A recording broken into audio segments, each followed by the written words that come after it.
Huh, new spiritual path. Yes, you are the God of your own life. No attending meetings, no following rules, no questions, only answers. No questions, huh?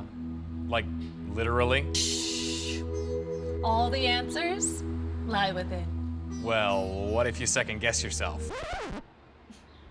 What happens if I second guess myself? Did I just ask a question? Did I just ask 2 questions? Am I valid? I'm gonna need a minute.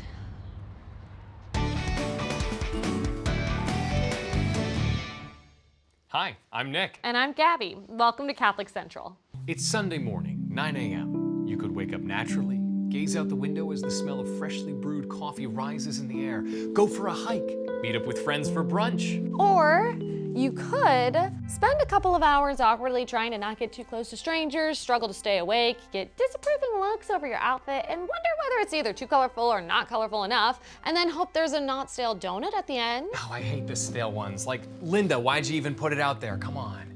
So, today we're talking about church. And you might ask, isn't it enough to be spiritual in your own way? Why can't we just try and be good people on our own? And basically, what's the point? Today, we'll give a few answers on why getting involved in church may actually be good for us. Even when we don't feel like it. Or especially when we don't feel like it. Right. Reason number 1, community. Catholics believe that people were made to be in community. Genesis 2:18 tells us that God himself observed that it was not good for man to be alone. Which is almost like an inventor writing the instruction manual to his own invention. Christianity was founded as a religion that you practice in community. Even when the rest of the society was actively looking to kill any practicing Christians. People risked their lives to meet and worship together. Even hermits were still tied to communities. Despite actively wanting to spend most of their time alone and uncomfortable in the desert. So, why is community so important? Well, first of all, Catholics believe that the people of the church are the body of Christ. And this comes from 1 Corinthians 12:27. Now you are Christ's body and individually parts of it.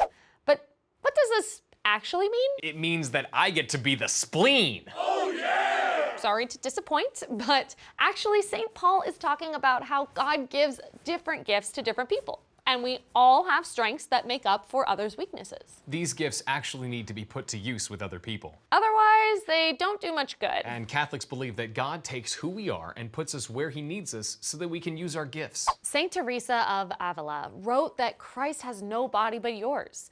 Yours are the feet with which he walks to do good. Yours are the hands with which he blesses all the world. Listen, I understand the whole sharing your gifts, being the change, yada, yada, yada. But what's in it for me? Well, there's getting closer to God through others. Jesus himself said that for where 2 or 3 are gathered together in my name, there am I in the midst of them. This could be a sign that Jesus wants us to hang out with other Christians. Yeah, so that he's never lonely, sitting on the edge of a riverbank, wondering why he has no friends and why his life has turned out the way that it has. Okay. I think it's more like so that God can come closer to us and speak to us through others. It really is the only way to live out the fullness of the faith with other people. At least part of the time. Then there's belonging. This is found even in the origin of the word religion, the Latin religio, meaning to reconnect.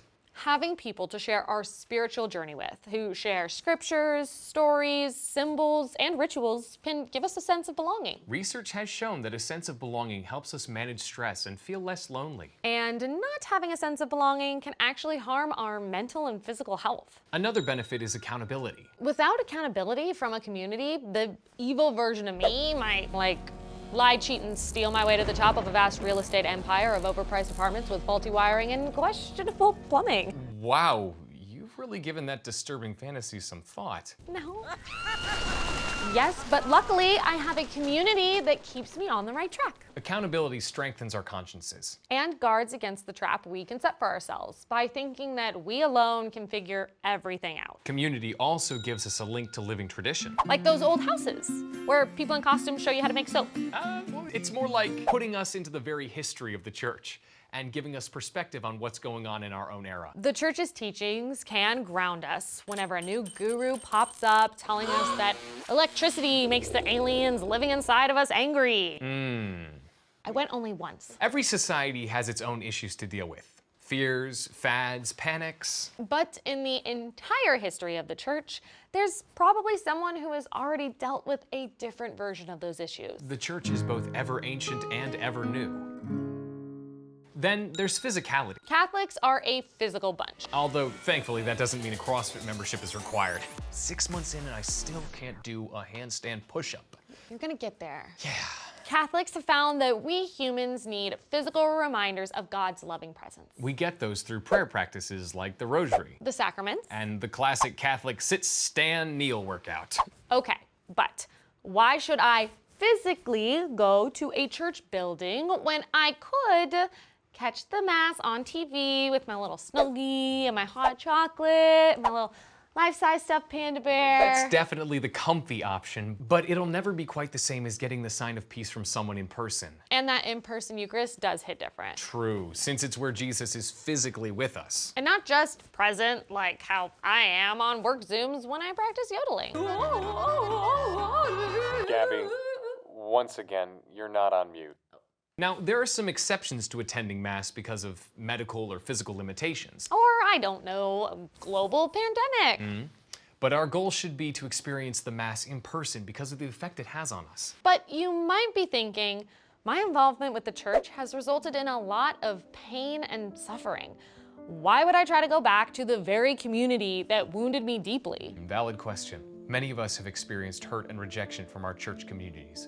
That instead of giving us belonging, made our isolation and depression worse. And it might help to keep in mind that the church is made up of broken and sometimes deeply unwell people. While this makes it possible for people to say or do hurtful things, it also means that somewhere within the church, there are people that share your same struggles. The church is filled with all kinds of people, of all kinds of backgrounds.